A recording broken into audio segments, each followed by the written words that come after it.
So ரொம்ப எமோஷனலா ரொம்ப ப்ரையாரிட்டைஸ் பண்ற ஒரு டாபிக் குழந்தைங்களோட ஃபியூச்சர். அந்த ப்ரையாரிட்டி கொடுக்கிற போது ஸோ நான் அந்த அந்த எமோஷன்ங்கிறதே சில நேரங்கள்ல இன்டெலிஜென்ஸை கொஞ்சம் அப்படி ஓரங்கட்டி வச்சிருது. நான் என்ன சொல்ல வரேன்னா, எமோஷனலா டெசிஷன் எடுக்கிறோம். அப்போ சில இன்டெலிஜென்ஸ் ரொம்ப முக்கியம். ஏன்னா நம்ம அந்த தெளிவா முடிவெடுக்குமாங்கிறது முக்கியம்.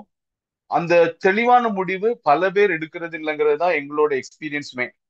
சோ அதுக்கு காரணம், குழந்தை பிறந்தது எல்லாம் குழந்தைக்கு இன்வெஸ்ட் பண்றதுக்கு காசு நம்ம ரெடியா இருக்கு அப்படிங்கும்போது யாராவது அணுகுறோம், அவங்க ஒரு ஆப்ஷன்ஸ் சொல்றாங்க, எவ்வளவு சீக்கிரம் ஆரம்பிக்கணுமோ ஆரம்பிக்கிறோம் அப்படின்னு சொல்லி ஆரம்பிக்கிறாங்களே தவிர எவ்வளவு தீவிரமா தீர்க்க விசாரிச்சு கரெக்டான டிசிஷனை பண்றோமா அப்படின்னு பார்த்தா பல நேரங்கள்ல இல்லைங்கிறது தான் எங்களோட எக்ஸ்பீரியன்ஸ்ல இருந்து தெரிய வந்திருக்கு. சோ அதையும் இங்க கிளாரிஃபை பண்றோம், என்ன தப்பு பண்றாங்க இன்வெஸ்டர்ஸ் அந்த குழந்தைங்களோட இன்வெஸ்ட்மெண்ட்ஸை பொறுத்தவரையிலும். சோ அதுக்கான சொல்யூஷன்ஸ் என்னென்ன, அது எப்படி நிவர்த்தி பண்றதுங்கிறதையும் இதுல பார்ப்போம். சோ அது வந்து அதான், எஸ், நீங்க குழந்தைங்களுக்காக இன்வெஸ்ட் பண்றது மட்டும் இல்ல, இன்வெஸ்ட் பண்ணணும்னு நினைச்சாலே எந்த கோலுக்காகனாலும் அதை வந்து நான் இப்போ கர்சரை ரன் பண்ற மாதிரி அந்த எதிர்காலத்தை இந்தே நீங்க கட்டி எழுப்பணும், டவுட்டே கிடையாது. ஆனா அவசரப்பட்டு வர்ற ஆப்ஷன் எடுத்து நம்ம அந்த ஆப்ஷன் ஃபர்ஸ்ட் ஆப்ஷன் எதுவோ அதான் பெஸ்ட் ஆப்ஷன்ங்கிற மாதிரி கொண்டு போறது கரெக்டான ஒரு முடிவா இருக்காது. ஸோ ஜென்ரலி குழந்தைங்களை பொறுத்தவரைக்கும் கல்வி, திறன் மேம்பாடு, ஸ்கில் டெவலப்மெண்ட்ஸ், இந்த டாபிக் வந்து நிறைய பேர் இந்த திறன் மேம்பாடுங்கிற விஷயத்துல அதுக்காக ஒரு பட்ஜெட்டையோ அதுக்கான ஒரு திட்டமிடலையோ பண்றாங்க. பட் எல்லாரும் பண்றாங்களான்னு கேட்டா இல்ல. இப்போ ஒரு மியூசிக், அல்லனா டான்ஸ், கிரிக்கெட், இந்த மூணு ரொம்ப பரவலா நிறைய பேர் அந்த எக்ஸ்ட்ரா கரிக்குலருக்காக ட்ரெயின் பண்ற விஷயம். அதை சார்ந்தும் நிறைய விஷயங்கள் இருக்கு. ஸோ அவங்களோட சாஃப்ட் ஸ்கில் டெவலப்மெண்ட் அப்படிங்கிற விஷயம்லாம் ரொம்ப முக்கியம். அதுல வந்து நம்ம எந்த லெவலுக்கு ஃபோக்கஸ் பண்றோம் அப்படின்னு பார்த்தா, நம்ம முன்னாடி சொன்ன அந்த மூணு டாபிக்கை கம்பேர் பண்ணும்போது மற்ற டாபிக்ஸ்க்கான இம்பார்ட்டன்ஸ் கம்மி தான். தென் ஃபைனலி திருமணம். ஸோ இது மூணு தான் பெருசா. பட் அப்கோர்ஸ் இதை தாண்டி செல்வா முன்னாடியே சொன்ன மாதிரி லெகசி பிளானிங்கிற ஒரு விஷயமும் இருக்கு. ஸோ அதையுமே நம்ம கவர் பண்ணுவோம்.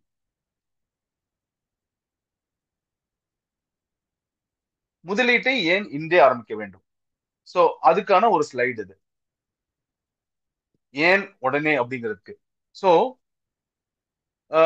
இந்த இந்த சில இதெல்லாம் ஸ்கீம்ஸ் கொடுத்திருப்போம். ஸ்கீம்ஸ் கொடுத்திருக்கிறது ஜஸ்ட் ஒரு இண்டிகேஷனுக்காக தான். ஏன்னா நம்ம வந்து சும்மா ஒரு ஏபின்னு சொல்லும் போது நம்பகத்தன்மை கம்மியா இருக்கும். அதனாலயா ஸ்பெசிபிக்கா ஸ்கீம் நேம்ஸ் எடுத்திருக்கோம்.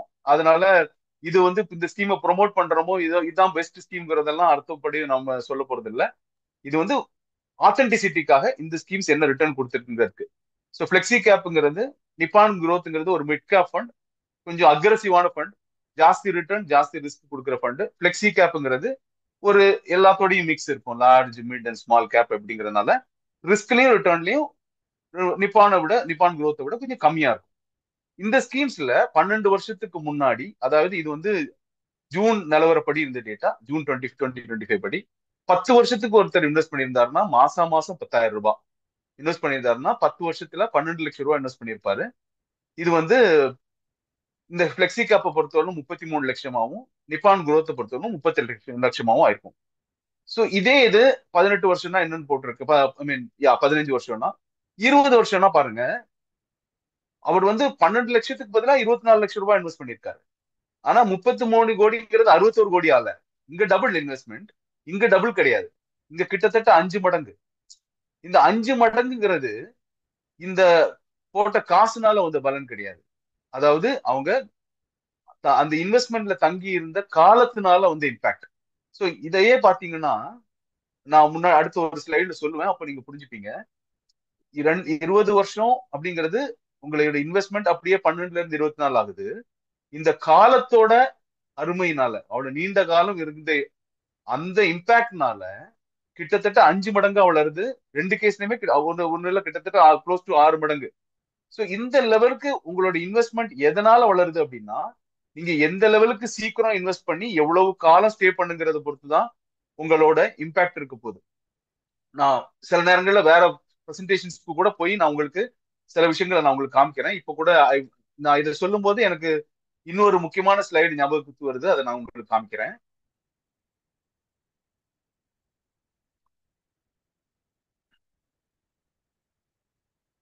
இப்போ ஒரு பிளாக் பேக்ரவுண்ட்ல ஒரு ஸ்லைடு வருதா செல்வா? இருக்குல்ல, டைம் டிஃபீட்ஸ் மணிங்கிறது.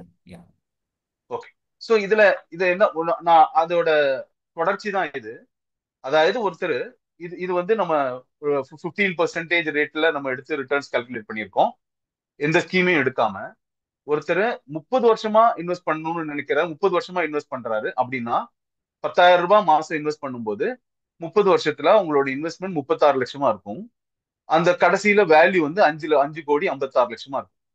ஸோ நம்ம நார்மலி என்ன நினைப்போம், நான் அதோட காலத்தை வந்து பாதியா 30 வருஷம் பண்ணாம 15 வருஷம் பண்ணா இன்வெஸ்ட்மெண்ட் டபுளா பண்ணா போதும் இல்லையா அப்படிங்கறதுதான் ஒரு மேத்தமேட்டிக்கலி ரொம்ப இன்டெப்தா யோசிக்காம வெறும் காமன் சென்ஸ்ல மேலோட்டமா சிந்திச்சோம்னா அப்படிதான் தோணும்.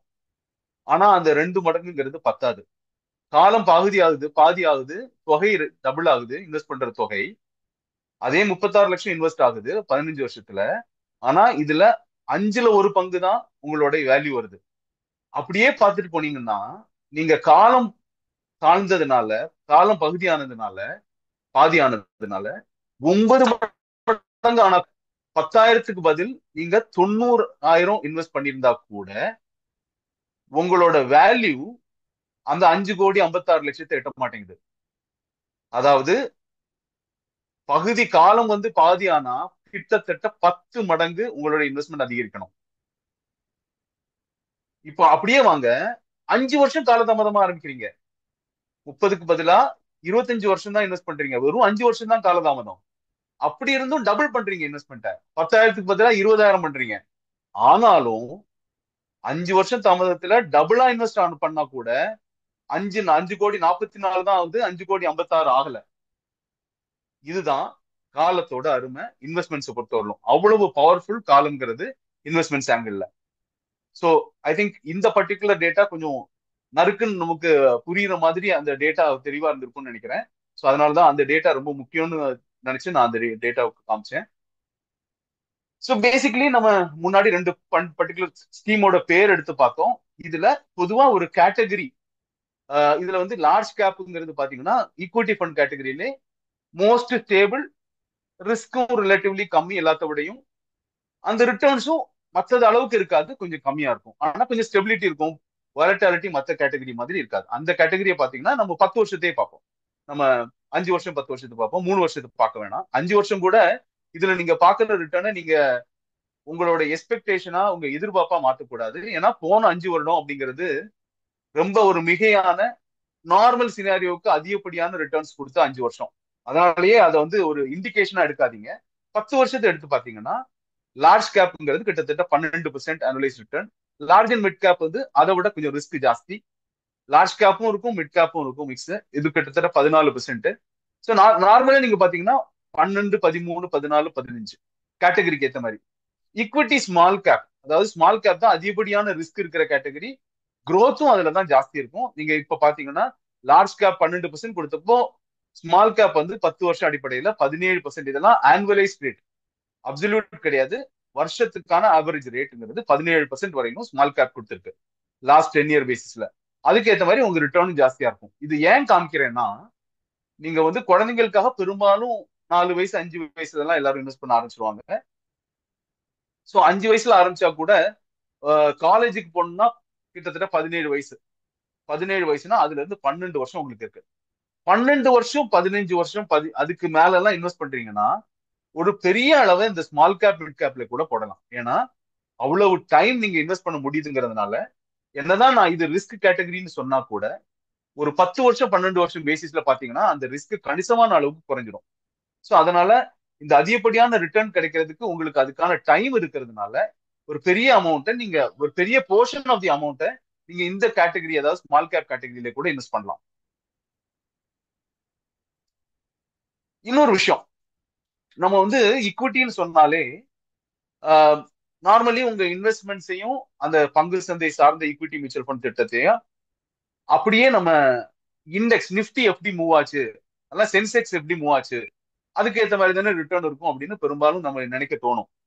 அது அவசியம் கிடையாதுங்கிறது தான் இந்த டேட்டா சொல்லுது. அதாவது இது என்ன சொல்ல வரேன்னா, இது ஆக்சுவல் டேட்டா. ஜனவரி 1994ல சென்செக்ஸோட லெவல் 3,994 இருந்தது. மே 2003ல பாத்தீங்கன்னா கிட்டத்தட்ட ஆல்மோஸ்ட் 10 வருஷம், 9.5 வருஷம். அதுக்கப்புறமும் சென்செக்ஸ் லெவல் அப்கோர்ஸ் கொஞ்சம் மேல போச்சு. ஆனா கிட்டத்தட்ட அந்த லெவலுக்கும் கீழே, ஜனவரி 94 லெவல்ல இருந்ததுக்கும் கீழே மே 2003 வந்தது. அதாவது அந்த 9 வருஷம் 4 மாசத்தோட ஆனுவலைஸ் ரிட்டர்ன் பாத்தீங்கன்னா -2.5%, -2.5%. அதே டைம்ல இதுவுமே ரெண்டுமே பிராங்க்லினா இருக்கும். மறுபடியும் சொல்றேன், இது வந்து ஒரு ப்ரொமோஷனல் எக்ஸசைஸ் கிடையாது. அந்த டைம்ல 2994லயே அவைலபிளா இருந்த ஒன் ஆஃப் தி ஃபியூ ஃபண்ட்ஸ்ல இந்த ரெண்டு ஃபண்ட் ஒண்ணு. ஏன்னா பெரும்பாலான ஸ்கீம்ஸ் அதுக்கப்புறம் ஆரம்பிச்சதுதான். சோ அதனாலதான் இந்த ரெண்டு ஸ்கீமையும் பேர் எடுத்திருக்கோம். ரெண்டுமே பிராங்க்லின் எடுத்திருக்கோம். அதே டைம்ல அதே ஜனவரி 94ல இன்வெஸ்ட் பண்ணி மே 2003ல மெச்சூர் ஆன ஒரு ப்ளூ சிப் ஃபண்டோட இன்வெஸ்ட்மெண்ட் இந்த சென்செக்ஸ் நெகட்டிவ் ரிட்டர்ன் கொடுத்த டைம்ல கூட இந்த ஃபண்ட் பாசிட்டிவ் 11.15% கொடுத்திருக்கு. இது வந்து ஒரு large cap fund. Franklin blue சிப்ங்கிறது ஒரு லார்ஜ் கேப் ஃபண்ட். அடுத்தது பிராங்க்லின் மிட் கேப் ஃபண்டுங்கிறது கொஞ்சம் அக்ரெசிவ் ஃபண்டு. அதே பீரியட்ல இந்த பர்டிகுலர் ஃபண்டு 14.29% கொடுத்திருக்கு. சோ என்ன சொல்ல வரேன்னா, நீங்க ஒரு ஆக்டிவ் மியூச்சுவல் ஃபண்ட் ஸ்கீம்ல இன்வெஸ்ட் பண்ணும்போது சென்செக்ஸோட சார்ந்துதான், சென்செக்ஸ் அளவுக்கான ரிட்டர்ன் தான் கொடுக்கணும் அவசியமே கிடையாது. ஏன்னா உங்களோட இன்வெஸ்ட்மெண்ட் சென்செக்ஸ்ல இருக்கிற அந்த 30 ஸ்டாக்லயும், நிப்டில இருக்கிற அந்த 50 ஸ்டாக்லயும் மட்டும் போறது இல்ல, அதையும் தாண்டி விரிவடைஞ்சு போகுது. மட்டும் இல்ல, சென்செக்ஸ்ல இன்வெஸ்ட் பண்ற ஒருவேளை சென்செக்ஸ்ல இருக்கிற ஸ்டாக்ஸ் இருந்தா கூட சென்செக்ஸ்ல என்ன வெயிட்டேஜ்ல இருக்கோ அந்த வெயிட்டேஜ்ல இருக்கணும்னு அவசியம் இல்லை. சென்செக்ஸ்ல 30 ஸ்டாக் இருக்குன்னா இந்த பர்டிகுலர் ஃபண்ட்ல அதுல இருந்து ஒரு 10 ஸ்டாக் தான் இருக்கலாமா இருக்கலாம். சோ அதனால அதோட பிரதிபலிப்பு அப்படியே இதோட ரிட்டர்ன்ல வராது. ஒரு ஆக்டிவ் ஃபண்ட் மேனேஜர் சந்தை சூழ்நிலையை மீறி உங்களுக்கு ரிட்டர்ன் கொடுப்பாரு. அதுக்கான கேப்பபிலிட்டி ஒரு 3000 ஸ்டாக் வந்து ஆக்டிவ்லி ட்ரேட் ஆகுது நம்ம மார்க்கெட்ல. சோ அந்த 3000 ஸ்டாக்ங்கிறது இந்த சென்செக்ஸ்ல இருக்கிற 30 நிப்டில இருக்கிற 50 ஸ்டாக்கோட ஒரு பெரிய யூனிவர்ஸ். அந்த யூனிவர்ஸ்ல இருந்து அவங்க கரெக்டா பிக் பண்ணி எடுக்கும்போது இந்த மாதிரி உங்களுக்கு சென்செக்ஸோட ரிட்டர்னை அப்படியே யூனோ மாத்தி பெரிய லெவலுக்கான டபுள் டிஜிட் ரிட்டர்ன் கொடுக்கறதுக்கான ஆப்ஷன்ஸ் இந்த மியூச்சுவல் ஃபண்ட்ஸ்ல, ஆக்டிவ் மியூச்சுவல் ஃபண்ட்ஸ்ல இருக்கு. இப்போ நார்மலி நிறைய பேர் இன்வெஸ்ட் பண்றாங்களோ இல்லையோ, பட் நம்ம பார்ப்போம் எப்படி இந்த ட்ரெடிஷ்னலி பண்ற இன்வெஸ்ட்மெண்ட்ஸ் எப்படி பண்ணிருக்கேன்னு. 15 வருஷத்துல இன்னைக்கு ஒரு ஆர்டின்னு பாத்தீங்கன்னா ஒரு இன்னைக்கு நிலவரப்படி ஒரு 6.7% ரிட்டர்ன். இப்போ வந்து இது வந்து ஒரு 15 வருஷம் ஆர்டி பண்ணிட்டு இருந்தாருன்னா ஒருத்தர் 10,000 ரூபாய் பேசிஸ்ல அந்த ஆர்டியோட இன்வெஸ்ட்மெண்ட் வேல்யூ வந்து 30,50,000 ஆயிருக்கும். அதாவது இன்வெஸ்ட் பண்ணது 12 லட்சமா இருக்கும். மாசம் மாசம் 10,000 ரூபாய், 18 லட்சம். மாசம் மாசம் 10,000 ரூபாய், 15 வருஷத்துக்கு 18 லட்சம் இன்வெஸ்ட் பண்ணிருப்பாங்க. 30 லட்சம் ஆயிருக்கு வேல்யூ. இதே இது சுகன்யா சம்ருத்தி வந்து இன்னைக்கு தேதிக்கு 8.2% கொடுக்குது. இன்னொரு விஷயம் நீங்க மனசுல வச்சுக்கணும், சுகன்யா சம்ருத்தியை பொறுத்தவரைக்கும் எஃப்டியோடையும் கண்டிப்பா ஒரு 1.5% ரிட்டர்ன் ஜாஸ்தி கொடுக்கும். ஆனா அந்த 8.2% நிரந்தரம் கிடையாது. மார்க்கெட்ல இன்ட்ரெஸ்ட் ரேட்ஸ் மாறுறதுக்கு ஏற்ற மாதிரி இந்த இன்ட்ரெஸ்ட் ரேட் மாறவும் செய்யும். ஸோ இந்த 8.2% கண்டினியூ ஆனா கூட 34.54 லேக்ஸ் தான் இதோட மெச்சூரிட்டி வேல்யூ. தங்கத்துல பண்ணீங்கன்னா அகெயின் நம்ம எப்படி முன்னாடி சந்தைக்கு சொன்னோமோ, பங்கு சந்தை எப்படி போன 5 இயர்ஸ் வந்து எக்ஸ்ட்ராடினரி ரிட்டர்ன் கொடுத்திருக்கோ அதே விஷயம் தங்கத்துக்கும் போன 3.5 வருஷத்துக்கு பொருந்தும். கிட்டத்தட்ட 3.5 வருஷத்துல தங்கம் டபுள் ஆயிருக்கு. இது வந்து ஒரு 10-12 வருஷத்துக்கு ஒரு முறை தான் இந்த மாதிரி விஷயங்கள் நடக்கும் தங்கத்தை பொறுத்தவரைக்கும். இல்லாட்டி பாத்தீங்கன்னா ஒரு லாங் டேர்ம் பேசிஸ்ல தங்கத்தோட டிபெண்டபிள் ரிட்டர்ன்ங்கிறது, அதாவது நம்ப தகுந்த ரிட்டர்ன் தங்கத்துல இருந்து ஆனுவலைஸ் பேசிஸ்ல 9% தான். அப்படிங்கும் போது அதுவுமே 36 லட்சம் தான் ஆகுது. ஈக்விட்டி மியூச்சுவல் ஃபண்டை பொறுத்தவரைக்கும் 13% கன்சர்வேட்டிவ்லி உங்களுக்கு எதிர்பார்க்கலாம். அப்படி இருக்கும்போது இந்த 30, 34, 36 வந்த இடத்துல 51 லட்சம், கிட்டத்தட்ட 52 லட்சம் ஒரு நாட் வெரி அக்ரெசிவ் பட் ஒரு ஆவரேஜ் மியூச்சுவல் ஃபண்ட் திட்டத்துல, ஈக்விட்டி மியூச்சுவல் ஃபண்ட் திட்டத்துல இருந்து நீங்க எதிர்பார்க்கலாம்.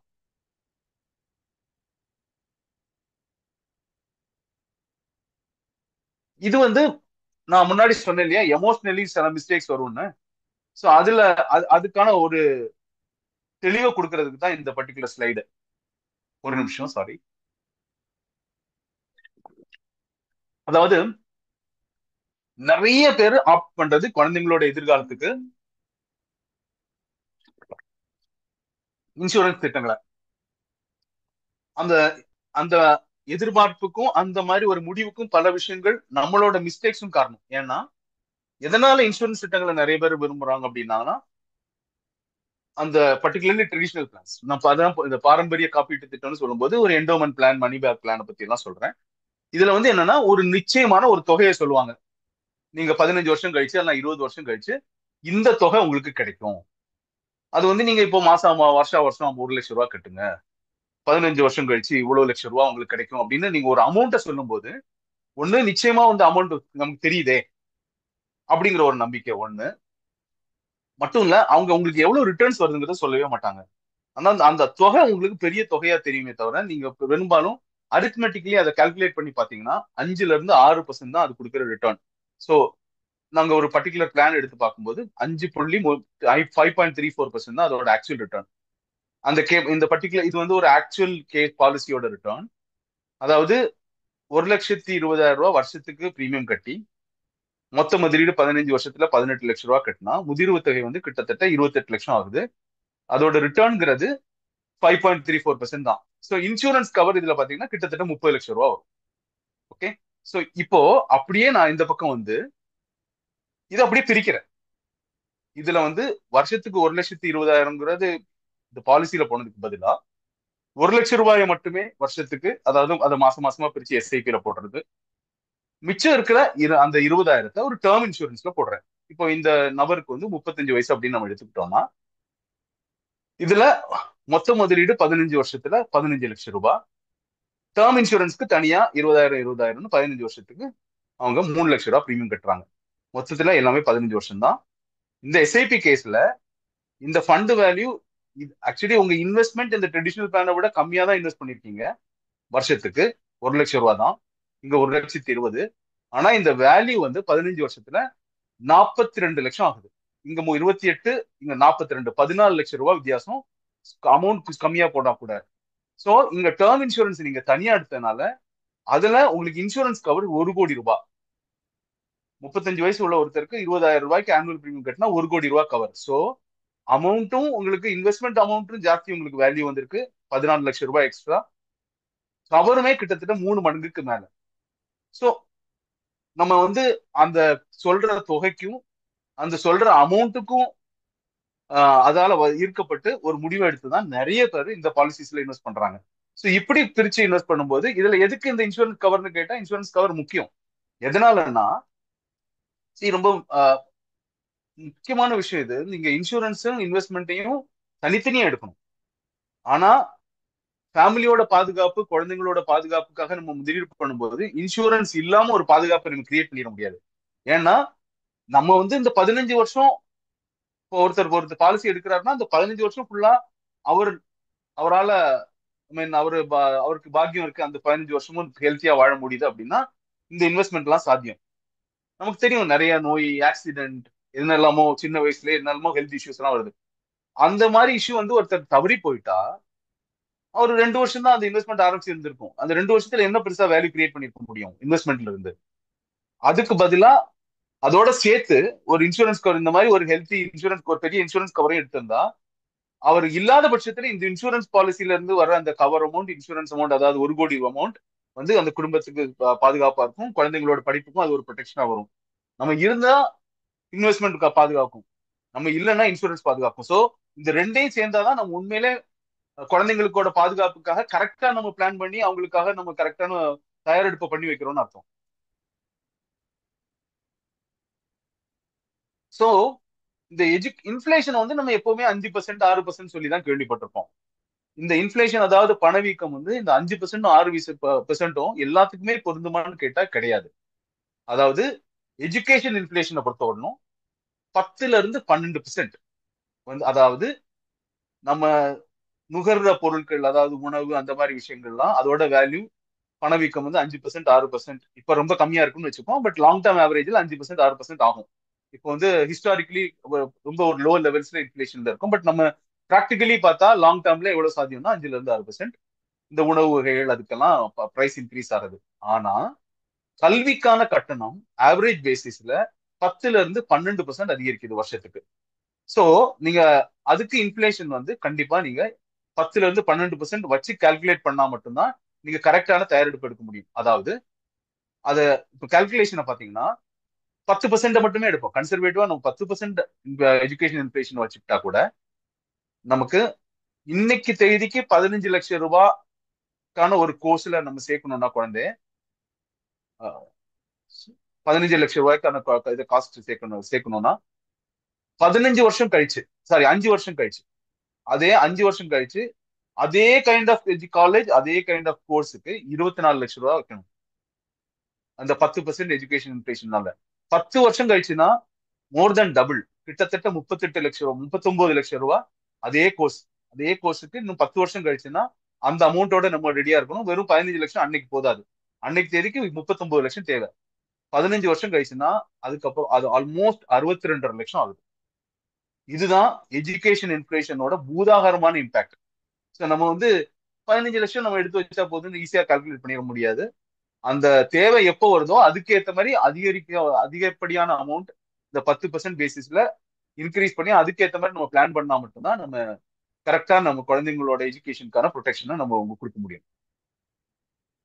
இப்போ ஒரு ஒரு சின்ன ஷார்ட்கட் ஆர் ஒரு tactical way of managing college எஜுகேஷனுக்காக எப்படி நம்ம தயாரெடுக்கிறது.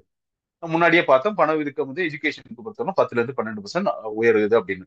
ஸோ குழந்தை எல்கேஜி படிக்கும் போது, இப்ப நிறைய பேருக்கு இப்பதான் குழந்தை பிறந்து இன்னும் தான் எல்கேஜி போறாங்கன்னு வச்சு, அதெல்லாம் உங்க சொந்தத்திலேயே நிறைய பேர் அப்படி இருக்கலாம். நீங்க ஒரு ஈக்விட்டி ஃபண்ட்ல மாதம் 20,000 ரூபாய் எஸ்ஐபி தொடங்க. அதாவது ஸ்கூல் ஃபீஸ் எல்லாம் தனியா போயிட்டு இருக்கு. அவங்க ஹையர் எஜுகேஷனுக்காக இப்பவே நீங்க பிளான் பண்ணணும்னு நினைச்சீங்கன்னா அந்த எல்கேஜி ஆரம்பிக்கும் போதே மாதம் 20,000 ரூபாய்க்கு ஒரு எஸ்ஐபியை தொடங்கி குழந்தை 12வது வகுப்பு வரையிலும் அதே அமௌண்ட்டை கண்டினியூ பண்ணீங்கன்னா, அதாவது 14 வருஷத்துக்கு கண்டினியூ பண்ணீங்கன்னா அந்த எஸ்ஐபியோட கன்சர்வேட்டிவ் வேல்யூவே நான் சொல்றேன், இது பெரும்பாலும் 1 கோடி ரூபாய் தாண்டும். பட் நான் டெக்னிக்கலி நான் 12% மேல கால்குலேஷன் போடக்கூடாதுன்னு நினைச்சு கன்சர்வேட்டிவா இந்த 82 வருஷம் போடுறேன். பட் நீங்க ஒரு large and mid cap flexi cap கேட்டகரியில போட்டீங்கன்னா 1 கோடிக்கான வாய்ப்பு கண்டிப்பாக இருக்கு. 1 கோடி கிராஸ் பண்ணும்.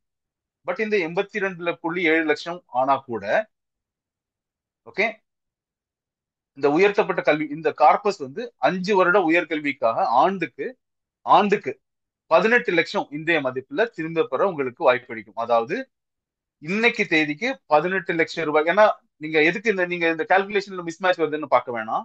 ஏன்னா இந்த எடுத்த உடனே நீங்க 82 லட்சம் வருதுன்னா ஃபர்ஸ்ட் இயருக்கான ஃபீஸ் தான் கட்டுவீங்க. அதுக்கப்புறமா அது கன்சர்வேட்டிவா ஒரு 8-10% வளர்ந்துட்டே இருக்கும். ஸோ இன்னைக்கு உள்ள ரேட் அடிப்படையில பாத்தீங்கன்னா கூட இன்னைக்கு வேல்யூல 18 லட்சம் ரூபாய் மதிப்புக்கான அமௌண்ட்டை இந்த கார்பஸ்ல இருந்தே நீங்க எடுத்து குழந்தையோட எஜுகேஷனை கிரியேட் பண்ண முடியும். இது ரொம்ப ஒரு டிசிப்ளின்ட் அப்ரோச்ல இதை நீங்க பண்ணீங்கன்னா மாசம் எல்கேஜில இருந்தே இதை பண்ண ஆரம்பிச்சீங்கன்னா அதுக்குன்னு தனி கார்பஸ் ஒதுக்க வேண்டிய அவசியமே இல்லை. நான் சொல்றேன், இது 1 கோடிக்கு மேல போறதுக்கான வாய்ப்பு நிறையவே இருக்கு. பெரும்பாலும் ஆயிடும். நான் பிளெக்சி கேப்புக்கு மேலனா ஆர் வேற கேட்டகரினா அதுக்கு ஏற்ற மாதிரி நீங்க பிளான் பண்ணிக்கிட்டீங்கன்னா இந்த நான் சொல்றேன் இந்த 18 லட்சம் ரூபாய் ஆண்டுக்கு எடுக்க முடியும்னா ஓரளவுக்கு ரொம்ப ஸ்டாண்டர்டான ஒரு கிராண்டான ஒரு எஜுகேஷன் லெவலுக்கே அவங்கள நீங்க தயார்படுத்த முடியும். ஸோ அந்த லெவலுக்கு ஒரு டிசிப்ளினிங் இன்வெஸ்ட்மெண்டோட இம்பாக்ட் உங்களுக்கு காலேஜ் எஜுகேஷனுக்காக ரெடி ஆயிருக்கும். இப்போ நார்மலா எங்கெங்க சேவிப்பாங்க, அதுல எதுல பண்ணலாம் எதுல பண்ணக்கூடாது. ஸோ குழந்தைங்களுக்காக நம்ம சேவ் பண்ணும்போது அகைன் நான் சொல்றேன், இதுல ஒண்ணுக்கு சொல்றேன், ஈக்விட்டி மியூச்சுவல் ஃபண்ட் அதிகப்படியான அவங்களோட இன்வெஸ்ட்மெண்ட் நீங்க மாசம் இன்வெஸ்ட் பண்றீங்க, அல்ல வருஷம் இன்வெஸ்ட் பண்ணீங்கன்னா 60-70% ஆகுது இந்த ஸ்கீம்ஸ்ல தான் போகணும். பங்கு சந்தை சார்ந்த முதலீடுகள்ல போனா மட்டும்தான் உங்களுக்கு 12-15% ஆனுவலைஸ் ரிட்டர்ன் கிடைக்கும். சுகன்யா சமரிதி யோஜனா நான் முன்னாடி சொன்ன மாதிரி இப்போ 8.2% இருக்கலாம். காலப்போக்கில் இது 7% லெவலுக்கு எல்லாம் குறையலாம். ஆனா இன்னைக்கு தேதிக்கு பிக்சட் ரிட்டர்ன் கொடுக்கிற சேவிங் ஸ்கீம்ஸ்ல இது one of the best products. ஏன்னா இன்னைக்கு 8.2% இப்போ இருக்கு. Maturity tax free. குழந்தை 10 வயசுக்கு முன்னாடி அந்த ஸ்கீம் எடுக்கணும். ஒரு பங்கு சந்தை சாரா அதிகப்படியான ரிட்டர்ன் கொடுக்கிற திட்டங்கள்ல ஒன் ஆஃப் தி பெஸ்ட். அப்ப கூட 20-30% ஆஃப் தி இன்வெஸ்ட்மெண்ட்டுக்கு மேல இதுல போகக்கூடாது. ரொம்ப கன்சர்வேட்டிவா இருக்கீங்க, எவ்வளவுதான் நீங்க சொன்னாலும் நான் 100% ஈக்விட்டி ஃபண்டுக்கு போக மாட்டேன். ஏன்னா நம்ம என்னதான் சொன்னாலும் உங்களுக்கு எல்லாம் ஒரு பினான்சியல் அப்ரோச்னு ஒன்று இருக்கும். அது பிஹேவியரல் ஃபினான்ஸ்னு சொல்லுவோம். சிலவங்களோட மார்க்கெட் இடப்பட்ட டைம்ல நான் சொன்ன மாதிரி லாங் டேர்ம்ல நல்ல ரிட்டர்ன் கண்டிப்பா வரும். இடப்பட்ட டைம்ல மார்க்கெட் என்ன வேணாலும் ஆகலாம். ஆனா ஒரு 10, 12, 15 வருஷம் பேசிஸ்ல டெஃபினெட்லி ரிட்டர்ன் ஒரு டபுள் டிஜிட் ரிட்டர்ன் வரும். ஆனா இந்த இடப்பட்ட டைம்ல இருக்கிற பெரிய ஏற்றத்தாழ்வுகளை என்னால ஜீரணிக்க முடியாது அப்படின்னு நினைக்கிறவங்க ஹைபிரிட் ஃபண்ட்ஸ்க்குள்ள போய் இன்வெஸ்ட் பண்ணலாம். டெட் ஃபண்ட் ஒரு சுகன்யா சமிருத்திக்கு கீழே தான் வரும். இதெல்லாம் நோன்னு சொல்ல முடியாது. ஏன்னா இப்போ வந்து பர்டிகுலர்லி டெட் ஃபண்ட் நீங்க இன்னைக்கு தேதிக்கு எடுத்தீங்கன்னா போன ஒரு 7-8 மாசத்துல இருந்து டெட் ஃபண்டோட போன வருஷத்துல இருந்தே டெட் ஃபண்டோட ரிட்டர்ன்ஸ் எஃப்டியோட ரிட்டர்ன்ஸை விட பெட்டரா இருக்கு. ஏன்னா பங்கு சந்தை இன்ட்ரெஸ்ட் ரேட்ஸ் கம்மியா போயிட்டு இருக்கு. இப்போ ஆல்ரெடி ஒரு 100 basis point 1% interest rate market interest rate குறைஞ்சிருக்கு. இனியும் கொஞ்சம் கம்மியாகிறதுக்கான வாய்ப்பு இருக்கு. இன்ட்ரெஸ்ட் ரேட் இறங்கு முகத்தை நோக்கி இருக்கும்போது எஃப்டியை விட டெட் ஃபண்ட்ஸ் நல்ல ரிட்டர்ன் கொடுக்கும். ஸோ அந்த மாதிரி தருணங்கள்ல நீங்க டெட் ஃபண்ட்ஸ் யூஸ் பண்ணலாம். கோல்டுக்கு சாவரின் கோல்ட் பாண்ட் ஒரு நல்ல திட்டம். ஆனா சாவரின் கோல்ட் பாண்ட் பொறுத்தவரை இன்னைக்கு தேதிக்கு பிரைமரி மார்க்கெட்ல இல்ல, செகண்டரி மார்க்கெட்ல பிரீமியம் கொடுத்து வாங்கலாம். இல்லைன்னா கோல்டு இடிஎஃப்ல இன்வெஸ்ட் பண்ணலாம். ஸோ இது கோல்டுக்காக இன்வெஸ்ட் பண்ணணும்னு நினைச்சா, கோல்டு சார்ந்த இன்வெஸ்ட்மெண்ட்ல தான் நான் ஓரளவுக்கு ஒரு திருமணத்துக்காக இன்வெஸ்ட் பண்ணுவேன்னு நினைச்சா இந்த மாதிரி திட்டங்கள் பெட்டர். சேவிங்ஸ் அக்கௌண்ட்ல காசை சும்மா வச்சு விரயம் பண்ணவே கூடாது. ஏன்னா இன்னைக்கு தேதிக்கு 2-2.5% தான் உங்களுக்கு இன்ட்ரெஸ்ட் ரேட் கிடைக்குது சேவிங்ஸ் அக்கௌண்ட்ல. ஸோ அது வந்து பணவீக்கத்தை பீட் பண்றது கூட பிரயோஜனப்படாது. சிட் ஃபண்ட் வந்து பர்டிகுலர்லி சின்ன ஊர்கள்ல வந்து ரொம்ப பரவலா ரொம்ப பாப்புலரா இருக்கிற ஒரு திட்டம். ஆனா அந்த பாப்புலாரிட்டி எப்படி நீங்க அணுகணும்னா, ஒரு சிட் ஃபண்ட் வந்து முன்கூட்டியே கடன் வாங்குறதுக்காக ஒரு சிறு தொழில் செய்யறவங்களுக்கு அண்ணா ஏதாவது ஷார்ட் டேர்ம் பண தேவைகளுக்கு காசு தேவை இருக்கிறவங்க சிட் ஃபண்ட ஒரு பாரோயிங் ஆப்பர்ச்சுனிட்டி, ஒரு கடன் வாங்குற ஒரு ஆப்பர்ச்சுனிட்டியா தான் பார்க்கணுமே தவிர சிட் ஃபண்ட் வந்து ஒரு சேமிப்பு திட்டம் கிடையவே கிடையாது. ஸோ அதனால சிட் ஃபண்டை வந்து குழந்தைங்களுக்காக நான் படிப்புக்கு சேர்க்கிறேன் அப்படிங்கறதெல்லாம் நீங்க உங்களோட மார்க்கெட் ரிட்டர்ன்ஸ் 12% ஒரு மியூச்சுவல் ஃபண்ட் திட்டத்துல வருதுன்னா உங்களோட ரியல் ரிட்டர்ன் ஒரு சிட் ஃபண்ட்ல 5-6% கூட வராது. அதோட பெஸ்ட் லாபங்களை நீங்க அடைஞ்சா கூட 5-6% மேல உங்களுக்கு ரிட்டர்ன் கிடையாது. எஃப்டியும் கண்டிப்பா எஃப்டி அதாவது பிக்சட் டெபாசிட்டும் ஆரோக்கியமான விஷயம் கிடையாது லாங் டேர்ம்க்கு. தங்க நகை வாங்கி வச்சுட்டு விற்க போகும்போது மேக்கிங் சார்ஜஸ் எல்லாமே கழிச்சிட்டு அன்னைக்கு கோல்டுக்கு வேல்யூ கிடைக்காது. அந்த அன்னைக்கு நீங்க வாங்க போற டைம்ல வேற மாதிரி டிசைன்ஸ் இருக்கும். குழந்தைங்க அந்த மாதிரி டிசைன் வேணும்னு கேட்பாங்க. அப்புறம் வீட்டுல வச்சிருக்கும் போது திருட்டு பயம். எல்லாம் லாக்கர்ல கொண்டு வச்சு லாக்கருக்கு ரெண்ட் கொடுக்கணும். இதெல்லாம் கோல்ட்ல இன்வெஸ்ட் பண்றதுக்கு டைரக்டா நகையிலயோ பிஸ்கட்டாவோ ஐ மீன் காயினாவோ வாங்கி வைக்கிறது நல்ல ஐடியாவா இருக்காது. அதுக்கு கோல்டு இடிஎஃப்னா இந்த கோல்டு இடிஎஃப் எஸ்டிபி எல்லாம் எல்லாமே எலக்ட்ரானிக் ஃபார்ம்ல இருக்கும். நீங்க எந்த திருட்டு பயமும் இருக்காது. கோல்டு இன்னையில இருந்து 10 வருஷத்துல எந்த லெவலுக்கு வேல்யூ இன்க்ரீஸ் ஆகுதோ உங்க இந்த இதுல போடுற இன்வெஸ்ட்மெண்ட் அதே லெவலுக்கு இன்க்ரீஸ் ஆகும். அதனால எந்த திருட்டு பயமும் இல்லாம மேக்கிங் சார்ஜஸோட எல்லாம் செய்கூலி சேதாரத்தோட டேமேஜ் எல்லாம் இல்லாம கோல்ட்ல இன்வெஸ்ட் பண்றதுக்கு இந்த மாதிரி திட்டங்கள் தான் best.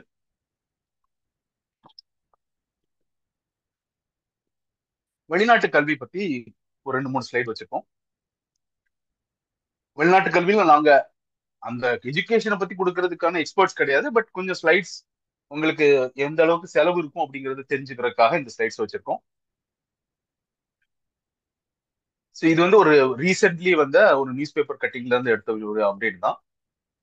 How much will you pay to study in top destinations. இப்போ வந்து யுஎஸ்ஏ தான் அப்கோர்ஸ் நிறைய பேர் விரும்புற ஃபர்ஸ்ட் டாப் டெஸ்டினேஷன். உங்களோட காலேஜுக்கான ஃபீஸ் மட்டுமே 20-40 லட்சம் வருது. அக்கமடேஷன் 5-14 லட்சம், காஸ்ட் ஆஃப் லிவிங் 8-19 லட்சம், விசா ஃபீஸ் வந்து 42,000. ஆனா உங்களுக்கும் தெரிஞ்சிருக்கும் ட்ரம்ப் வந்ததுக்கு அப்புறம் பர்டிகுலர்லி அங்க இருக்கிற யூனிவர்சிட்டிஸ்க்கே ட்ரம்போட கவர்மெண்ட் பெருசா ஃபண்ட் கொடுக்கறது இல்ல. விசாஸ்லயும் முன்னாடி மாதிரி அவ்வளவு ஈஸியா கிடைக்கிறது இல்ல. நிறைய ரெஸ்ட்ரிக்ஷன்ஸ் வச்சிருக்காங்கிறதுனால யூஎஸ்ஏ வந்து பர்டிகுலர்லி அட்லீஸ்ட் ட்ரம்போ அந்த யூஎஸ் கவர்மெண்ட் இந்த மாதிரி ஒரு நடவடிக்கையை கண்டினியூ பண்றது வரையிலுமோ யூஎஸ் ஒரு பிரைம் டெஸ்டினேஷனா இருக்காது. ஏன்னா அதுல நிறைய அன்சர்டனிட்டி இருக்கிறதுனால யூஎஸ் பிரைமரி டெஸ்டினேஷனா இருக்கிறது கொஞ்சம் மாறுறதுக்கான வாய்ப்பு இருக்கு. At least temporary short term medium term பேசிஸ்ல. அடுத்து முக்கியமானது வந்து யூகேல பாத்தீங்கன்னா அப்படியே கிட்டத்தட்ட ஆரம்பம் வந்து 10 லட்சத்துல இருந்து 40 லட்சம் வரையிலும் அங்கேயும் போகுது. ஸோ நீங்க பாத்தீங்கன்னா கிளியர்லி எல்லா இப்போ இதுல வந்து இந்த அயர்லாந்து பிரான்ஸ் இங்கெல்லாம் தான் கொஞ்சம் ஃபீஸ் கம்மியா இருக்கு. நீங்க நார்மலி நம்ம கேட்கிற யூஎஸ் யூகே கனடா ஆஸ்திரேலியால எல்லாம் 20-40-45 லட்சம் வரையிலும் வெறும் காலேஜ் ஃபீஸ் மட்டுமே இருக்கு. அப்கோர்ஸ் அதுக்கு நிகரா மத்த ஃபீஸும் உங்களோட சேர்ந்து வந்துருது. அக்கமடேஷன் காஸ்ட் ஆஃப் லிவிங் எல்லாம் பெரிய எக்ஸ்பென்சஸ் இந்த மாதிரி கண்ட்ரீஸ்ல. ஸோ இந்த மாதிரி ஃபீஸ் இருக்கு. அப்கோர்ஸ் இது வந்து இன்னைய நிலவரம் தான். நான் சொன்ன மாதிரி இதுலயுமே நீங்க அந்த 10% இன்ஃபிளேஷனை போட்டு உங்க குழந்தைங்களை ஃபாரின் எஜுகேஷனுக்காக ப்ரிப்பேர் பண்ணீங்கன்னா அவங்களோட வயசு என்னவோ இன்னும் எத்தனை வருஷம் இருக்கோ அதை ஒரு 10% இன்ஃபிளேஷனை போட்டு நீங்க கால்குலேட் பண்ணி நீங்க ப்ரிப்பேர்டா இருக்கணும். தென் இங்க வந்து லோன் இது வந்து மாறிட்டே இருக்கும் அப்கோர்ஸ் இன்ட்ரெஸ்ட் ரேட்டுக்கு ஏற்ற மாதிரி. ஒவ்வொரு பேங்க்கும் என்னென்ன எஜுகேஷனல் லோனுக்கு என்னென்ன இன்ட்ரெஸ்ட் ரேட் சார்ஜ் பண்றாங்கிறது இங்க போட்டிருக்கும். அப்கோர்ஸ் இதுல இன்னொரு முக்கியமான விஷயம் இருக்கு. இதை வந்து நம்ம வந்து இந்தியன் ருப்பி அடிப்படையில தான் போட்டிருக்கோம். இந்தியன் ருப்பியை பாத்தீங்கன்னா நம்ம வந்து முன்னாடி சொன்னோம் 10% இன்ஃபிளேஷன் மட்டும் போடுங்கன்னு. ஆக்சுவலி அது பத்தாது. இப்போ பர்டிகுலர்லி டாலர்ல நீங்க ஃபீஸ் கட்டுறீங்கன்னா லாஸ்ட் ஒரு 20 வருஷம் அடிப்படையில பாத்தீங்கன்னா வருஷத்துக்கு வருஷம் ருப்பி வந்து டாலரை விட 3% டிப்ரிஷியேட் ஆகிட்டு தான் இருக்கு. ஸோ நம்ம இன்ஃபிளேஷனோட 10% மட்டும் போடாம எஜுகேஷன் இன்ஃபிளேஷனோட 10% போடாம அதோட சேர்த்து கூட 3% நம்ம ருப்பி டிப்ரிசியேஷனுக்கும் வச்சுக்கணும். ஏன்னா நம்ம ஃபீஸ் கட்ட வேண்டியது டாலர்ல தான் கட்ட வேண்டியிருக்கும். ஸோ அப்படி ஒரு நிதர்சனமான உண்மை இருக்கிறதுனாலையும் ருப்பி லாங் டேர்ம் பேசிஸ்ல டாலருக்கு டிப்ரிஷியேட் ஆயிட்டு இருக்கிறதுனாலையும் 10 பிளஸ் 13% 13% அடிப்படையில உங்களோட வருஷத்துக்கு வருஷம் இந்த அமௌண்ட் இன்க்ரீஸ் ஆகி நீங்க பே பண்ண வேண்டியிருக்கும். அதுக்கு நீங்க ப்ரிப்பேர்டா இருக்கணும். ஸோ அந்த கரன்சி ரிஸ்க்ங்கிறது ரொம்ப ஒரு முக்கியமான ஃபேக்டர். ஸோ நம்ம முன்னாடி சொன்ன மாதிரி திறன் மேம்பாடு, விளையாட்டு, பிற செயல்பாடு செலவுகள், இதுவும் ஒரு நியூஸ் பேப்பர் எக்ஸ்ட்ராக்ட் தான். ஒரு பர்டிகுலர் ஃபுட்பாலருக்கு அவங்க ப்ரிப்பேர் பண்றாங்கன்னா எப்படி அவங்க ப்ரிப்பேர் பண்றாங்க. ஒரு பர்டிகுலர் ஃபேமிலி, அவங்க பேரண்ட்ஸ் வந்து 54 வயசு ஆகுது, இந்த பையனுக்கு 18 வயசு ஆகுது. ஸோ அவங்க வந்து அந்த ட்ரைனிங்காக மும்பைல இருந்து அப்கோர்ஸ் அவங்க மேட்ரிட் ஸ்பெயின் வந்து ஃபுட்பாலுக்கு ஒரு best most favourite or most popular டெஸ்டினேஷன்ங்கிறதுனால அவங்க அதுக்கு எந்த மாதிரி ப்ரிப்பரேஷன் பண்றாங்க. ஸோ இப்போ எந்த மாதிரி செலவு இருக்கு. 30 lakhs a year schooling plus Getafe கிளப்க்கு வந்து 30 lakhs per year. இது 2025 ஆன்வர்ட்ஸ்னா இது வந்து 30ல இருந்து 35 லட்சம் ஆகும். ஸோ இந்த மாதிரி அப்கோர்ஸ் இப்போ கிரிக்கெட் மட்டும் இல்ல, ஃபுட்பால் மாதிரி ஸ்போர்ட்ஸ்லயும் இன்ட்ரெஸ்ட் காமிக்கிற பசங்க இருக்காங்கிறதுனால கிரிக்கெட் எடுத்தாங்க. ஏன்னா கிரிக்கெட் உங்களுக்கே நிறைய பேருக்கு தெரிஞ்சிருக்கும், ஏன்னா நிறைய குழந்தைங்க போயிட்டு இருப்பாங்க. ஸோ இந்த ஸ்லைடையும் உங்களுக்கு ஷேர் பண்ணுவோம் இந்த மாதிரி இன்ஃபர்மேஷன் உங்களுக்கு தெரிஞ்சுக்கிறதுக்காக. ஸோ அதோட ட்ரைனிங் காஸ்டோட பிரேக்கப் கொடுத்துருக்கோம். திருமண திட்டமிடல். சரி, திருமண திட்டமிடல்ங்கிறது பெரும்பாலும் நீங்க வந்து இன்னைக்கு குழந்தை இப்பதான் படிக்க ஸ்கூலுக்கு போகுது அப்படின்னா கம்ஃபர்டபிளி உங்களுக்கு இன்னும் 20 வருஷம், 22, 20, 19, 18ல இருந்து 20 வருஷம் இருக்கு. ஸோ இதுலயுமே நான் சொல்றது மாதிரி முன்னாடியே சொன்ன மாதிரி long term basis most aggressive ஃபண்ட்ஸ்ல இன்வெஸ்ட் பண்ணலாம். தயவு செய்து இதுல கன்சர்வேட்டிவா இருக்கணும்னு பார்க்காதீங்க. சில்ட்ரன்ஸ் எஜுகேஷனை பத்தி முன்னாடி அது ஒரு விஷயம் கவர் பண்ணிட்டேன். இப்போ இந்த சில்ட்ரன்ஸ் அப்படிங்கிற ஒரு பேர்ல நிறைய ப்ராடக்ட் இருக்கு. ஃபார் தட் மேட்டர் இன்சூரன்ஸ்லயும் குழந்தைகள் வளர்ச்சி, சில்ட்ரன்ஸ் பெனிஃபிட் அப்படிங்கிறது அந்த பேரை யூஸ் பண்ணியே நிறைய ஸ்கீம்ஸ் வரும். இன்சூரன்ஸ்லயும் இருக்கு. ஏன்னா மியூச்சுவல் ஃபண்ட் திட்டங்கள்லயே கூட சில்ட்ரன்ஸ் பெனிஃபிட் பிளான்ஸ் அப்படின்னு இருக்கு. ஸோ இந்த பிளான்ஸை பொறுத்தவரைக்கும் இது வந்து ஒரு ஒரு ட்ரிக் தான். ஏன்னா நீங்க குழந்தைங்களுக்கு இந்த ஸ்கீம் நல்லா இருக்கும், குழந்தைங்களுக்கு இந்த ஸ்கீம் நல்லா இருக்கும்னு ஒரு ஸ்கீமை ஜென்ரலா சஜஸ்ட் பண்றதுக்கும் சைல்டு பெனிஃபிட் பிளான் அப்படின்னு அதோட பிளானே இருந்ததுன்னா ஒரு இயற்கையா ஒரு ஈர்ப்பு இருக்கும் அந்த ப்ராடக்ட் மேல. ஸோ இந்த ப்ராடக்ட்ஸ் இன்சூரன்ஸ்ல அப்கோர்ஸ் பெரிய ரிட்டர்ன் வரவே வராது. உங்களுக்கு ரிட்டர்ன்லாம் 6% ரேஞ்சில் தான் இருக்கும். அந்த அதுல இருக்கிற நிச்சயமான தன்மை உள்ள ரிட்டர்ன்ஸ் கொடுக்குற ட்ரெடிஷனல் பிளான் பொறுத்தவரை இன்சூரன்ஸ்ல அவ்வளவுதான் வரும். இந்த சில்ட்ரன் பெனிஃபிட் பிளான் அப்படிங்கிற பிளான் இருந்தா. இப்போ அப்படியே நீங்க மியூச்சுவல் ஃபண்ட்ஸ்க்கு வந்தாலும் மியூச்சுவல் ஃபண்ட்லயே நான் சொன்ன மாதிரி child benefit plan, children benefit plan plans இருக்கு. இதுல பெரும்பாலான funds, almost all of the funds வந்து ஹைபிரிட் ஃபண்ட்ஸ் தான். ஸோ இது மியூச்சுவல் ஃபண்ட்ஸும் அந்த திட்டங்களை இந்த பேர் வைக்கிறதுக்கு காரணம் அந்த பேர் இருந்தா மியூச்சுவல் குழந்தைங்களுக்காக லாங் டேர்ம் பேசிஸ்ல இன்வெஸ்ட் பண்றவங்க காசு போடுவாங்க அப்படிங்கிற ஒரு எதிர்பார்ப்புல தான் போடுறாங்க. அப்கோர்ஸ் மியூச்சுவல் ஃபண்ட்ல இந்த திட்டங்கள் அவ்வளவு பாப்புலர் கிடையாது. இன்சூரன்ஸ்ல எப்படி இந்த சைல்டு பிளான்ஸ் அப்படிங்கிறது ரொம்ப பாப்புலரா இருக்கோ அந்த லெவலுக்கு மியூச்சுவல் ஃபண்ட்ஸ்ல பாப்புலர் கிடையாது. ஏன்னா அப்கோர்ஸ் நிறைய பேர் அட்வைஸ் பண்றவங்க பெருசா அதை புஷ் பண்ணாததுக்கு காரணமும் இருக்கு. ஏன்னா இந்த சைல்டு பிளானை பொறுத்தவரை நம்ம முன்னாடியே சொன்னோம், பெரும்பாலும் 10 வருஷம், 15 வருஷம், 20 வருஷம் அப்படின்னு ஒருத்தவங்க இன்வெஸ்ட் பண்ணும்போது சைல்டு பிளானோட மியூச்சுவல் ஃபண்ட் இருக்க சைல்டு பிளான் பெரும்பாலும் ஹைபிரிட் ஃபண்ட்ஸ், அதாவது பாதி அமௌண்ட் பங்கு சந்தை சார்ந்த முதலீடும் பாதி அமௌண்ட் டெட் செக்யூரிட்டிஸ், பாண்ட்ஸ் அந்த மாதிரி கேட்டகரியிலையும் இருக்கிறதுனால ஒரு ஸ்டெபிலிட்டிங்கிற ஆஸ்பெக்ட் இருந்தாலும் நார்மலா ஒரு 100% ஈக்விட்டி ஃபண்ட்ல போடுறதை விட 2-3% எல்லாம் அதுக்கு மேல கம்மியா இருக்கும். அதாவது ஒரு ஈக்விட்டி ஃபண்ட் 10-15% கொடுக்குற இடத்துல இந்த மாதிரி ஃபண்ட்ஸ் 10% தான் ரிட்டர்ன் கொடுக்கறதுக்கான வாய்ப்பு இருக்கு. 5% ஆனுவலைஸ் பேசிஸ்ல உங்களுக்கு இம்பாக்ட் வந்து 10 வருஷம் 15 வருஷம் பேசிஸ்ல ஹியூஜ் இம்பாக்ட் இருக்கும். ஸோ ரொம்ப சிம்பிளா சொல்லணும்னா நீங்க 10 வருஷம் 10% ரிட்டர்ன் கொடுக்குற ஒரு ப்ராடக்ட் கிட்டத்தட்ட 7 வருஷம் ஆகும் அந்த இன்வெஸ்ட்மெண்ட் டபுள் ஆகும். 10 வருஷம் ரிட்டர்ன் கொடுக்குற ப்ராடக்ட் டபுள் ஆகிறதுக்கு 7 வருஷம் ஆகும். 4 மடங்கு ஆகிறதுக்கு கிட்டத்தட்ட 15 வருஷம் 14 வருஷம் ஆகும். ஆனா இதை அப்படியே நீங்க 15% ரிட்டர்ன் கொடுக்குற ப்ராடக்ட் 10 வருஷத்துல இன்வெஸ்ட்மெண்ட் 4 மடங்கு ஆயிடும். அங்க இன்னும் 4 வருஷம் எக்ஸ்ட்ரா வெயிட் பண்ணணும் 10 வருஷம் ரிட்டர்ன் கொடுக்குற ப்ராடக்ட் தான். ஸோ சில்ட்ரன் பெனிஃபிட் பிளான்கிற மியூச்சுவல் ஃபண்ட்ல இருந்தாலும் ஹைபிரிட் ஃபண்டா இருக்கிறதுனால அந்த பேர்ல சில்ட்ரன்ஸ் பெனிஃபிட் இருக்காங்கிறத பார்க்கவே பார்க்காதீங்க. அந்த பர்டிகுலர் ப்ராடக்ட் லாங் டர்ம் பேசிஸ்ல நல்ல ரிட்டர்ன் குரோத்தை கொடுக்குமாங்கிறத மட்டும் பார்த்து இன்வெஸ்ட் பண்ணுங்க. அதுதான் கரெக்டான ஒரு முடிவா இருக்கும். ஸோ ஏன் திருமணத்துக்கான சேமிப்பு அதிகம் அவசியம்? உயர்ந்து வரும் திருமண செலவுகள், இன்ஃபிளேஷன் 6 to 8%, சில்ட்ரன் மேரேஜோட எக்ஸ்பென்சஸை பொறுத்தவரைக்கும் இடம், அலங்காரம், நகை, இந்த மாதிரி எக்ஸ்பென்சஸ், கடன் எழுதியிருப்பதை தவிர்த்து மன நிம்மதியுடன் விழாவை நடக்கும். ஸோ இன்னைக்கு 25 லட்சம் ரூபாய் செலவுல செய்யும் திருமணத்திற்கு 15 வருஷத்துக்கு அப்புறம் வெறும் இந்த 6% இன்ஃபிளேஷன் எடுத்து பார்த்தாலே, 6% இன்ஃபிளேஷன் அடிப்படையில பார்த்தாலே 25 லட்சத்துக்கு பதிலாக நம்ம 60 லட்சம் ரூபாய் ரெடியா வச்சிருக்கணும் 15 வருஷம் கழிச்சு கல்யாணம் நடக்க போகுதுன்னா. ஆனா இதுவுமே பத்தாம இருக்கும். ஏன் சொல்றேன்னா, நீங்க யோசிச்சு பாத்தீங்கன்னா நிறைய கல்யாணத்துல உள்ள நிறைய சம்பிரதாயங்களே இன்னைக்கு நிறைய மாறிட்டு. அதாவது ப்ரீ வெட்டிங் ஷூட்டுங்கிறாங்க, டெஸ்டினேஷன் வெட்டிங்கிறாங்க. ஸோ இதுல எல்லாமே ஆடம்பரத்தோட அடுத்த நிலைக்கு போயாச்சு. ஸோ நம்ம இன்னைக்கு ஸ்டைல்ல அப்படியே திருமணம் நடந்தா மட்டும்தான் இந்த 25 லட்சத்துக்கு பதிலாக நம்ம 60 லட்சம் 15 வருஷத்துக்கு அப்புறம் போதுமா இருக்கும். ஆனா இந்த இதனோட நுவான்சஸே மாறுது. அதோட ஆடம்பரம் அடுத்த லெவலுக்கு போகுது.